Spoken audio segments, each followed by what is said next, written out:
Today we'll speak about Sathya Sai Baba and his spiritual instructions, advices, guidance regarding meditation. First of all, there are many illusions about and misunderstandings about both Sai Baba and meditation. But let me say a few words about confusions about Sathya Sai Baba, at least as I may understand it, that there are many people who are even Sai devotees, and there are many people who are outside of Sai tradition, and quite often people think that Sathya Sai Baba was and is the master who is preaching only devotion, only bhakti yoga, and then social service. And he himself was and is actually a great healer, clairvoyant, and miracle producing guru. That's for me wrong image.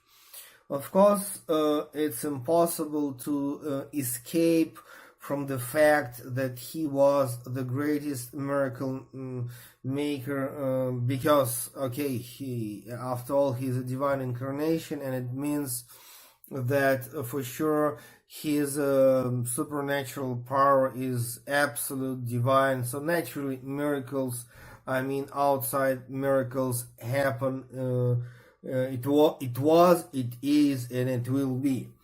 But the greatest miracle, as we know, was not materializations and healing, but the transformation, spiritual transformation. And anyway, in the Bhagavad Gita, normally, according to the Bhagavad Gita, we speak about 4 basic kinds of yoga, like karma yoga, bhakti yoga, jnana yoga, and raja yoga. But really, of course, we know that number of branches of yoga, maybe 50, maybe 100 at least. We may speak about Hatha Yoga, we may speak about, separate Hatha Yoga for asanas and separate Pranayama Yoga. We may speak about Mantra Yoga, Lucid Dream Yoga, Yantra Yoga, and like that, a lot of kinds of yoga. Even if we take Raja Yoga, there are many branches which are related to the Raja Yoga or whatever. And if we take Bhagavad Gita, because of course that's the most famous scripture for the Vedic tradition, and Sathya Sai was speaking about the meaning and the message of Bhagavad Gita a lot. And in the end of 4th chapter and in the end of 5th chapter, we have few words about actually what we consider as Kriya Yoga, or in some traditions they call it Raja Yoga. So that's a huge question by itself, that we have different names for the same tradition, and sometimes the same name for different traditions. It's like now Kriya Yoga become so famous that each and every ashram may offer you Kriya Yoga program. But if you learn carefully, easily impossible to see maybe 100 or maybe 1,000 different ashrams and schools in the United States, in Europe and India with the Kriya Yoga programs. But then later on you may understand that actually it's a huge difference between what people mean by Kriya Yoga. And confusion is also sometimes we can say, Kriya Yoga, Raja Yoga,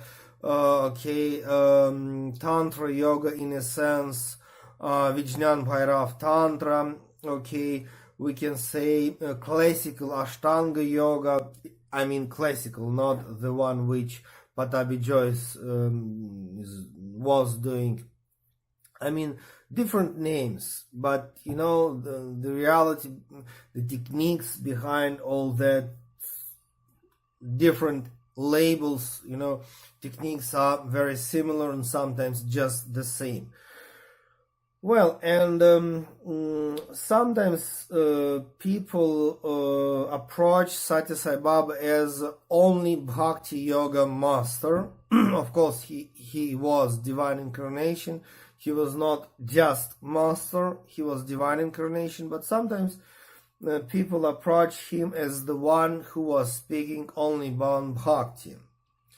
And there are many stories like when some devotees, they even proclaim that Sathya Sai was against pranayama yoga or against, you know, like jnana yoga, and all that blah blah happened because he was divine incarnation. It means he was source for all kinds of yoga, and he was beyond all kinds of yoga, and depend on the, you know, personal qualities of the devotee, he could teach or bless, you know, whatever. And naturally, for the most of the people, Bhakti Yoga or devotion is the only possibility to grow spiritually. And that's the reason why in the most of the cases, if we take his lectures, divine discourses, public lectures, or even personal advices, of course it was about Bhakti Yoga mostly. But it's wrong to say that Sathya Sai is about Bhakti Yoga only. Not at all. And, you know, I know a few devotees, and Sathya Sai was like, you know, discussing personally with some Russian devotees, you know, like what is better, Bhakti Yoga or Jnana Yoga. So I'm not going to repeat, to retold all that. It was nice personal experiences for some Russian devotees, like when Sathya Sai was okay discussing difference and what is better between Bhakti Yoga and Jnana Yoga, and that's actually better to go for the Bhakti Yoga. But you know that devotees, they repeat, they give these stories to the public, and then people start to think that the only choice was between Bhakti Yoga and Jnana Yoga, and Sathya Sai was like supporting Bhakti Yoga. But again, let us not forget about the obvious fact that all advices and guidance by Sathya Sai was personal. I mean, okay, I was fortunate enough, and in 90s for 8 years I was like personal translator for Sathya Sai when he was giving his interviews for the personal meetings with the Russian speaking people. And I got, it was a great chance for me to speak personally about my spiritual life, my pathway. And in my case, Sathya Sai never discussed that, with me personally, what is the difference between Bhakti Yoga, Jnana Yoga, what is better for me. He never discussed it because it's not a question for me, because for me is Kriya Yoga the natural, essence, foundation of my spiritual journey, and for sure I am not Bhakti Yoga guy, and for sure I am not classical Jnana Yoga guy. So Kriya Yoga is what is natural for me, and and Sathya Sai was always blessed me for that, and no discussions, because no discussions, no questions, no doubts or contradictions inside me, so no point to discuss. So it means one more illusion about Sathya Sai, that he was not giving techniques, and that's wrong, because he was giving techniques like mantra yoga and meditation. And in the case of mantra yoga, it was basically Gayatri mantra, And about meditation, basically it was Soha meditation, which is the very foundation of Vedic mystical tradition. Even for Adi Shankaracharya, Soha meditation was the most famous one, and it's the most famous meditation for the Kriya Yoga tradition and for the Tantra Yoga tradition. I mean, of course, again, let us be clear that we have a lot of misunderstanding about Tantra, but I mean pure divine form of Tantra, which is represented by Vijnan Bhairav Tantra and like 112 kinds of meditation, and the last one, the top one, is Soha meditation. So it means for Adi Shankaracharya, for Himalayan Tantric tradition, Kashmiri Tantric tradition, and for Sathya Sai, and for all kinds of Kriya Yoga, Soha meditation is the most important one.